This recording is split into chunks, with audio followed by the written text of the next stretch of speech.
You're listening to Tarazi Tuesdays with the Bible as Literature.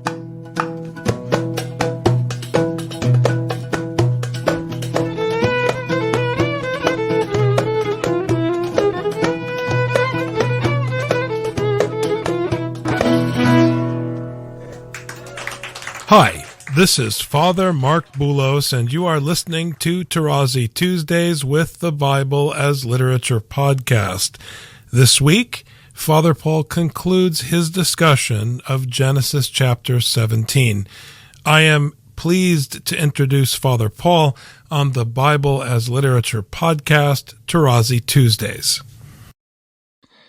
But I will establish my covenant with Isaac, whom Sarah shall bear to you at this season next year. Very interesting. That it has nothing to do with the decision as to when Abraham and Sarah will lie down together, because they will not. So, at this season next year, it's a full year, it's not 9 months.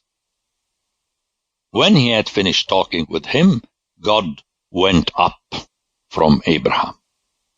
Then Abraham took Ishmael his son, notice the stress, and all the slaves born in his house, or bought with his money, every male among the men of Abraham's house, and he circumcised the flesh of their foreskins that very day, as God had said to him. Abraham was 99 years old when he was circumcised in the flesh of his foreskin, and Ishmael his son was 13 years old when he was circumcised in the flesh of his foreskin. It's a very interesting statement because it's a curveball against Isaac, meaning that Isaac was not the first circumcised. You have his brother Ishmael and so many other people. But, as we shall see, Isaac is still special because he is the first one that circumcised according to the rule of the covenant on the 8th day.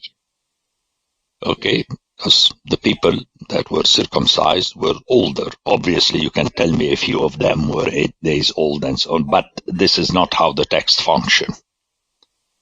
Okay, and the importance of this is underscored in the repetition. So you have, he circumcised, and Abraham was that age, Ishmael was that age. It is repeated in 26, that very day, Abraham and his son Ishmael were circumcised. And all the men of his house, those born in the house, and those brought with money from a foreigner, were circumcised with him. Another repetition that includes everybody. And the positioning of this chapter is very important. We shall see the following story. So it's a linkage. It straddles the cycle of Abram and the beginning of the cycle of Abraham. I had a specific question about verse 8 and talking about the land, because this is a verse that's taken out of context all the time and is used for whatever people want to use it for. Could we just spend another moment talking about the land that's going to be given to the seed of Abraham in verse 8? Canaan, obviously for me, I already spoke, but it's worth to repeat that. I am convinced that I showed in my book and in some of the podcasts that Canaan is not the geographical Canaan, it's the scriptural Canaan. Because this land, soon we shall hear that it's extend until the Euphrates. And God tells Abraham, look north, look west, look east, look south, all that you can see will be yours. Obviously, this is a shepherd terminology. It's the land you can see around you is yours. You walk a little bit further, it is also yours, which means it's a gift from me. Because it's impossible for Abraham to see the Euphrates. And how many times I repeated, the Euphrates is always included. The Hittites are included at the entrance of Canaan. Actually, only they are mentioned. And the land of the Hittites is the land that is around the two sources of the Tigris and the Euphrates. Then you have the kingdom of David and Solomon that extend against the Euphrates. And you notice in the story is not functional how many times you see them around the Euphrates.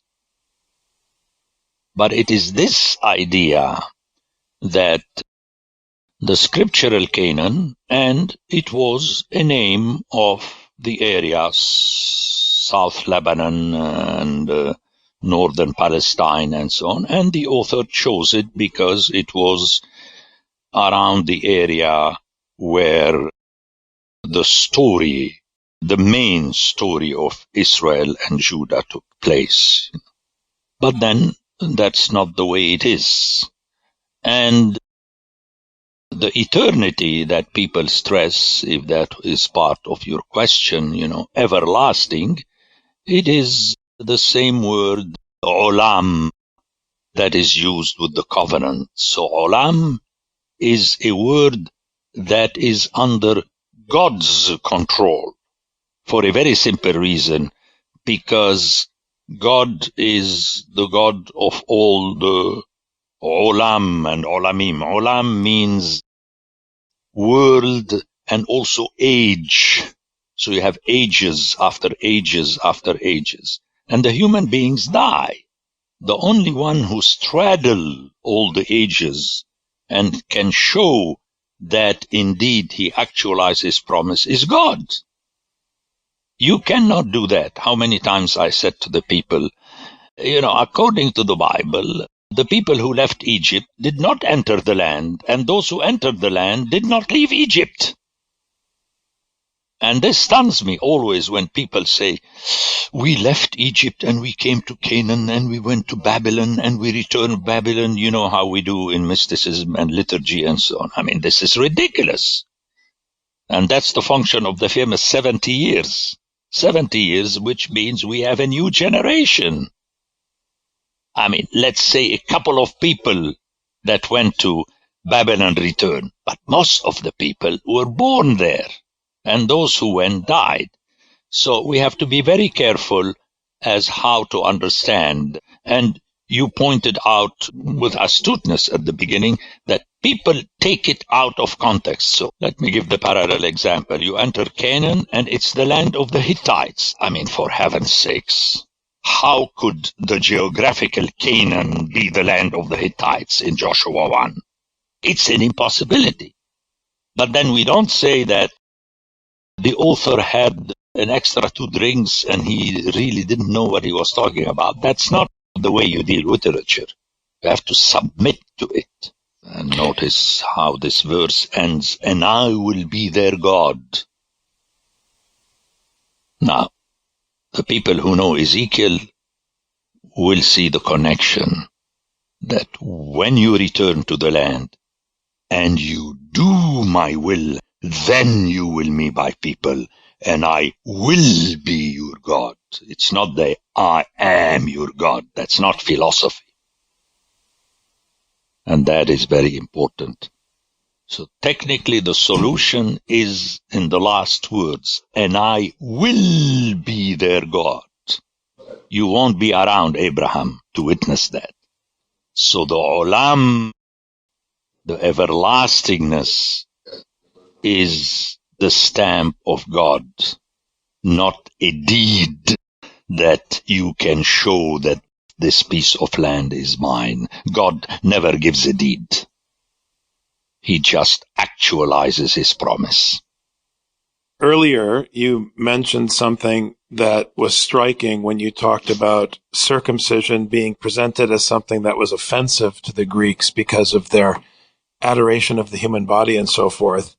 And that really caught my attention because I've heard a lot of scholars say, frankly, the opposite about Paul's handling of circumcision. I think it was N.T. Wright who had talked about Paul wanting to remove circumcision exactly because it was scandalous. So I think it's really powerful, the extent to which people really get Paul wrong on this point. Oh, yeah, definitely. In Paul, you are on a different ground. We have to be very careful. There is a movement in Scripture. Like here, you don't hear about the circumcision of the heart. But later in the prophets, you have a very strange expression. I shall circumcise the foreskin of your heart. I mean, for heaven's sakes. The connection is there. It's a circumcision. People say circumcision of the heart. No, it is the circumcision of the foreskin of the heart. And circumcision of the heart is a shorter version. We have to be very careful. It is because of this tension between the Jew and the Greek that each one wanted to show that one was superior to the other. He said, look, friends, it doesn't matter. If you're circumcised, you should not decircumcise yourself. You have a specific verb in 1 Corinthians chapter 7. And if you are uncircumcised, you should not circumcise. And then he says, very powerful, which I repeat time and again. People like to quote Galatians, which is a shorter version, where neither circumcision nor uncircumcision is of any avail. Yes, but what is of avail? That's the point. Can you imagine you're telling your child, do not do that and do not do that. Okay, I'm not doing either. Is that fine? No. Unless you add a do. And this is what we hear in 1 Corinthians 7. Neither circumcision nor uncircumcision, but keeping the commandments of God. That is Ezekiel. That is the circumcision of the heart. That it is the law of the Spirit, as Paul refers to it in Romans 8.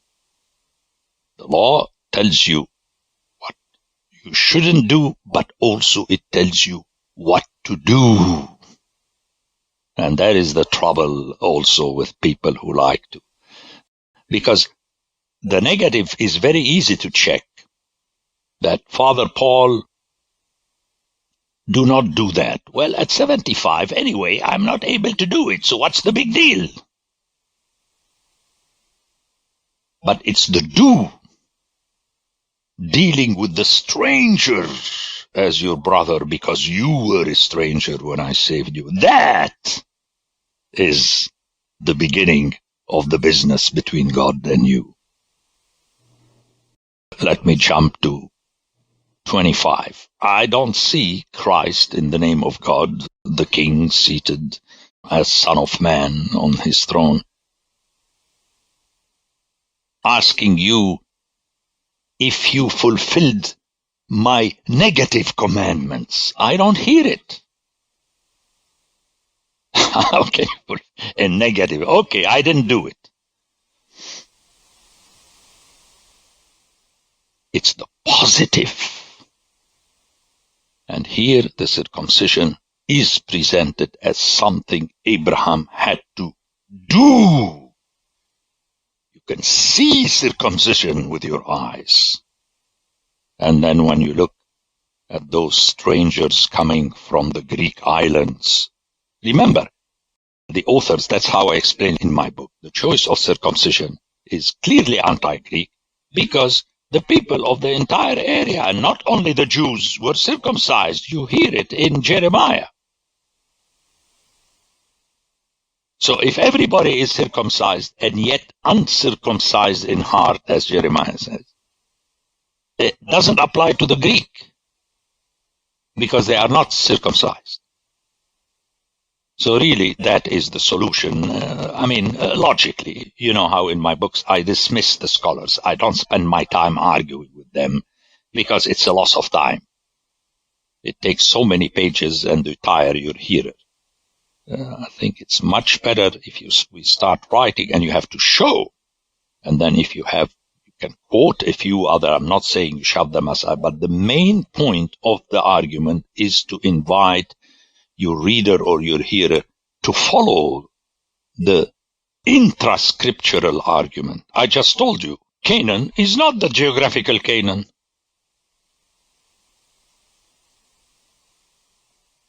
And that's the way I handle this. Very clearly anti-Greek.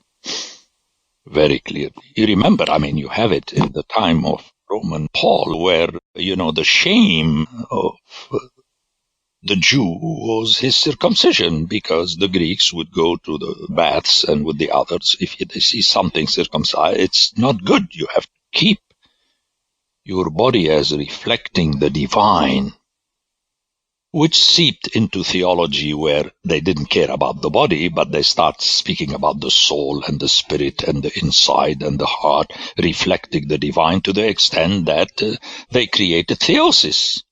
I mean, what? Ridiculous. Theosis. People go around it by the new theologians to salvage Alexandria, where the true meaning of theosis is to be as gentle and good as God is. Well, call it perfection, as the Sermon of the Mount called it. But where do you get this theosis? You become like God. No, the nature of God is how he behaves. That's the thesis. We'll get to it when we get to the New Testament. But I know all these texts. It's just I don't want to burden my hearer. But I hope that my hearers would acquiesce, as my students had to do year after year, that I know what I'm talking about. So don't poke a new text for me from the end of the Bible, but it is written there. This is how theology is done. It takes a text from here, a text from there, a text from there, and then they concoct it in a new salad. Anyway. Father Paul, thank you very much for a great episode. Richard and I were talking to some of our listeners. Those who are working through your podcast mentioned that sometimes they go through it 2 times or 3 times and take notes to make sure they hear what you're saying. And I can tell you, for the folks that are putting that effort in, we're all very thankful that we aren't losing time on what all of the other scholars are saying. So thank you very much today for today's episode, great. Father. That's great. But please tell them as a footnote that they should read their notes very carefully, but never consider them as scriptures. Okay. Will do. Their notes on scripture is not scripture. If my book on scripture is not scripture, let alone. Anyway, it's a nice joke at the end of this to make people laugh, because I am imagining them already sweating at the end of this episode. Exactly. Okay. Well, I love you very much, and thank you again. Thank you, Father. We love you too, Father. Thank you. Thank you very much. Take care, gentlemen. Bye. Bye. The Bible as Literature is a production of the Ephesus School Network.